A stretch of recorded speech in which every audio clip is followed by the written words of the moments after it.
AIMIM chief Asaduddin Owaisi पर हमले पर अमित शाह ने राज्यसभा में बयान दिया।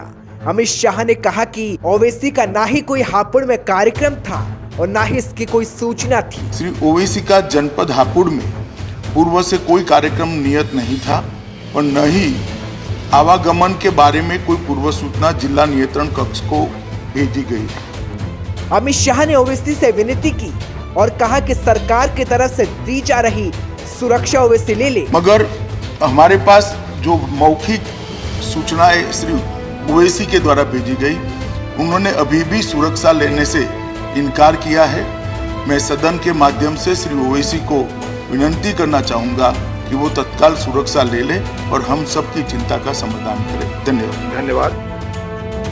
बता दें, सरकार की ओर से ओवैसी को जेड कैटेगरी सुरक्षा दी गई है, जिसे ओवैसी ने लेने से साफ इनकार कर दिया। मैं मौत से नहीं डरने वाला हूं, हम सबको जाना है इस दुनिया से, बल्कि मैंने कह दिया कि मैं इस वतन में पैदा हुआ, मेरी माँ की कोख से तो जमीन पर लिटाया गया।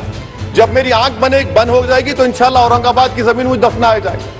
मगर मैं आपसे अपील करना चाह रहा हूं सरकार से, सर, कि जो कुछ बातें की गई हैं उसको देखिए। मैं जेड कैटेगरी सिक्योरिटी नहीं चाहिए मुझे, मैं हरगिज नहीं चाहिए मुझे। मैं 94 से पॉलिटिक्स में हूं, मैं आजाद जिंदगी गुजारना चाहता हूं। मैं घुटन के साथ जिंदा नहीं रह सकता इस दुनिया में।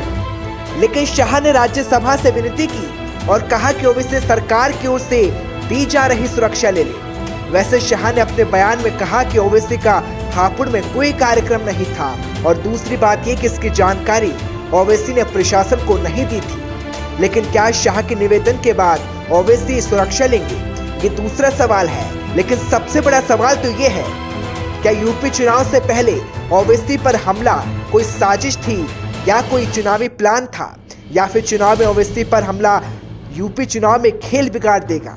क्योंकि ओवैसी पर हमले की टाइमिंग पर सवाल है। चुनाव की तारीख नजदीक आ चुकी है, मतदान होना है और अचानक ओवैसी पर हमला होता है, जिसके बाद यूपी चुनाव में ओवैसी छा गए हैं। ओवैसी ने सुरक्षा लेने से मना कर दिया और अब मामला तूल भी पकड़ रहा है कि ओवैसी यूपी के मैदान में इसे दांव से बड़ा असर डालेंगे या ओवैसी पर हमला इसे चुनाव से जोड़कर देखा जा सकता है। क्योंकि क्या चुनाव से पहले ओवैसी पर हमला कोई सोची समझी साजिश थी या कोई गेम प्लान, या फिर यही हमला यूपी चुनाव में बीजेपी का खेल बिगाड़ेगा?